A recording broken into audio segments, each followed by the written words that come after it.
कल्पना कीजिए, साल था 1600। समुद्र की लहरों को चीरता हुआ एक जहाज भारत की ओर बढ़ रहा था। इस जहाज में बैठे लोग हथियारों से ज्यादा मुनाफे की तलाश में थे। इन्हीं लोगों को इतिहास आज अंग्रेज के नाम से जानता है। भारत में अंग्रेज अचानक नहीं आए, बल्कि व्यापार के बहाने और सत्ता की नीयत लेकर आए। भारत उस समय दुनिया के सबसे समृद्ध देशों में से एक था। यहां मसाले थे, रेशम था, कपास था और सबसे बड़ी बात, यहां पैसा था। यूरोप की नजर भारत की इसी दौलत पर थी। सन 1600 ईस्वी में इंग्लैंड की महारानी एलिजाबेथ प्रथम ने एक कंपनी को व्यापार की अनुमति दी, जिसका नाम था ईस्ट इंडिया कंपनी। यही कंपनी आगे चलकर भारत के इतिहास को बदलने वाली थी। शुरुआत में अंग्रेजों का कोई इरादा भारत पर राज्य करने का नहीं था। वे खुद को सिर्फ व्यापारी बताते थे। 1613 में उन्हें सूरत में पहला व्यापारिक केंद्र बनाने की अनुमति मिली। इसके बाद मद्रास, बॉम्बे और कलकत्ता जैसे शहरों में उनकी फैक्ट्रियां बनती चली गईं। धीरे धीरे अंग्रेजों ने समझ लिया कि भारत सिर्फ व्यापार का नहीं, बल्कि शासन का भी अवसर है।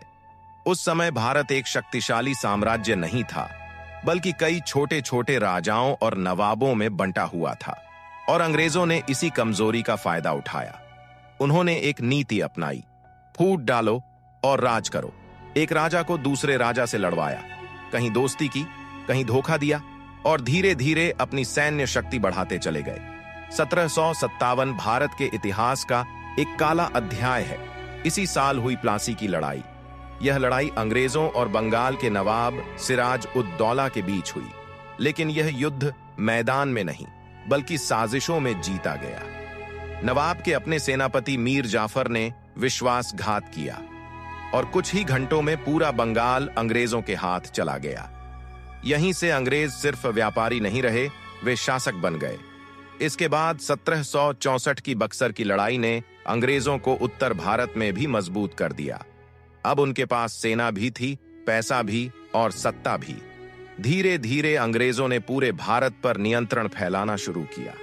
कर बढ़ाए गए, किसानों का शोषण हुआ, भारतीय उद्योग नष्ट कर दिए गए।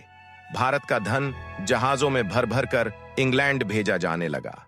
भारतीय सैनिकों से अंग्रेजों की ही रक्षा करवाई गई और भारतीय जनता गरीबी और भूख में धकेल दी गई। लेकिन अन्याय ज्यादा दिन नहीं चलता। 1857 में भारत की धरती कांप उठी।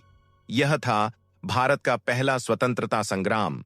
रानी लक्ष्मीबाई, कुंवर सिंह, बहादुर शाह जफर जैसे वीरों ने अंग्रेजों को चुनौती दी। हालांकि यह विद्रोह असफल रहा, लेकिन इसने अंग्रेजों की नींव हिला दी। इसके बाद ईस्ट इंडिया कंपनी को हटाकर भारत सीधे ब्रिटिश सरकार के अधीन कर दिया गया। अंग्रेजों का शासन करीब 200 साल तक चला। आखिरकार लंबे संघर्ष, बलिदान और आंदोलनों के बाद 15 अगस्त 1947 को भारत आजाद हुआ। तो सवाल था, भारत में अंग्रेज कब आए? उत्तर है 1600 ईस्वी में व्यापार के लिए, लेकिन 1757 के बाद शासन के लिए और 1947 में हमेशा के लिए चले गए। इतिहास हमें यह सिखाता है कि जो अपनी एकता भूलता है वह गुलाम बनता है, और जो अपने इतिहास को समझता है वही अपने भविष्य को मजबूत बनाता है।